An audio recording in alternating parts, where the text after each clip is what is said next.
No matter the state that you're in, draw near to God. Let him know how you're really doing, how you're really feeling, and be confident that no matter where you are or where you stumble or where you've fallen, Jesus will meet you right there.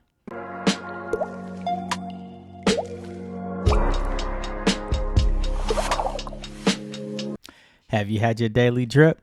Welcome back to season 3 of the Daily Drip podcast, where we create kingdom content that builds community. I'm your host, Aaron Levy, and let's squeeze them scripts for that daily drip. We in John 13. We moving right along.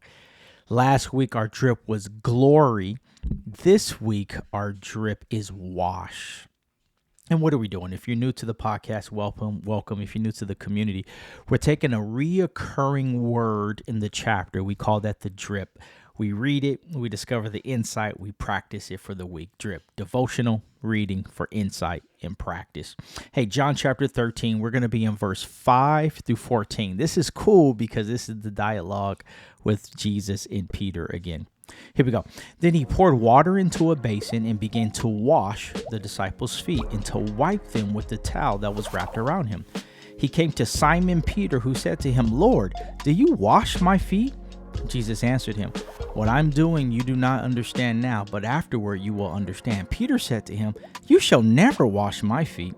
Jesus answered him, "If I do not wash you, you have no share with me." Simon Peter said, "Lord, not my feet, but also my hands and my head." Jesus said to him, "The one who has bathed does not need to wash except for his feet, but is completely clean. And you are clean, but not every one of you, for he knew who was going to betray him. That's why he had said, not all of you are clean." When he had washed their feet and put on his outer garments and resumed his place, he said to them, "Do you understand what I have done for you? You call me teacher and Lord, and you are right, for so I am. If I then, your Lord and teacher, have washed your feet, you also ought to wash one another's." This is money. If you go to day 1, our day 1 was identity. Remember, your name is Simon, you shall be Peter. And now in this dialogue, he is referenced as Simon Peter. Simon Peter, a little bit of his past, a little bit of his future, And that's the whole thing about the faith journey. We're Simon Peter. Simon means listen, Peter means rock. So Simon, if you listen to me, you'll be my rock. And if we look at our faith journey, when we start following Jesus, it takes a while. That's called the sanctification process, to continue to look more and more and more like Jesus. So here's Simon Peter, and he's like, "Yo, you're washing everybody's feet. You should not be washing my feet, Jesus. I don't deserve this. I'm not worthy." Remember when he met Jesus in Luke chapter 5? "Depart from me. I'm a sinful man, O Lord." So Peter is pretty passionate. He's all in or all out. So he's looking at, why is the Lord washing feet? Low key, he feels guilty because he should have been the one washing feet. But I love this word wash because Jesus now gets to educate Peter. Now, here's the thing.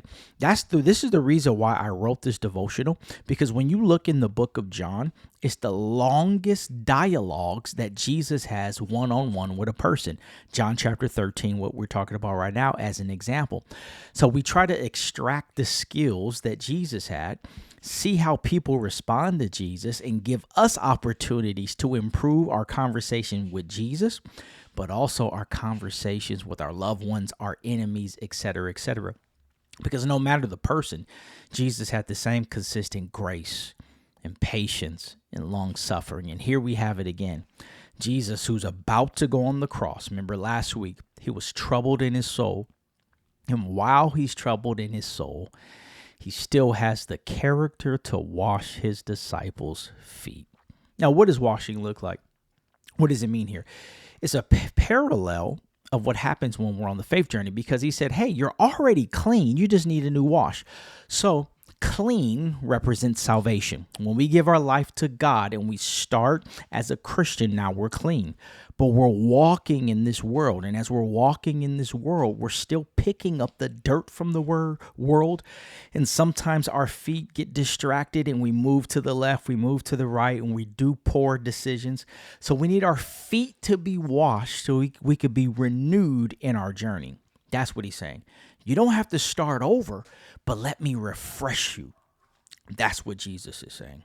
1 John 1:9 says, if we confess our sins, he's faithful and just to forgive us of our sins and cleanse us from all unrighteousness. So here we have Simon Peter being washed by Jesus right before he denies him. I think this is crazy. It just shows the love of Jesus, right? I put here in the devotional, I put this on page 66. Ponder. If God put all things into your hands, what would you do next? I would probably lay hands on my bills and wash away my debt. Not Jesus. He modeled servant leadership by using his authority to wash the feet of those who will soon betray, deny, and scatter from him. And that's the love of Jesus. Jesus is not trying to get you to improve. He's trying to get you to see how much he loves you. And that power of his love influences us to continue following him. Hey, as always, let's practice this drip for the week. Question 2 says, Peter initially resisted having his feet washed by Jesus. How do we sometimes resist Jesus' work in our lives, and why? Sometimes I can struggle and be like Peter, to where I have a tendency to, like Peter, oh no, Jesus, you don't need to wash my feet. Let me serve. Let me do more. Let me prove to you how much I love you. And Jesus doesn't need all that. Hebrews chapter 11, verse 6 says, without faith it's impossible to please God. And sometimes in our quest to please God, we're forgoing him washing us. Jesus delights in washing us. What we have to do on the faith journey is confess that we're dirty. And when we confess that we're dirty, what we're doing is we're drawing near to God. James says if we draw near to God, God draws near to us. So we don't have to draw near to God with perfection. We got to draw near to God as is. So that's going to be our practice. No matter the state that you're in, draw near to God. Let him know how you're really doing, how you're really feeling, and be confident that no matter where you are or where you stumble or where you've fallen, Jesus will meet you right there. Jesus will wash you, because he's not waiting for you to be Peter. He'll meet you as Simon. He'll declare to you Peter, and he'll walk with you on the journey as your Simon Peter. If he did it for him, he could do it for you. Stay dripping, my friends.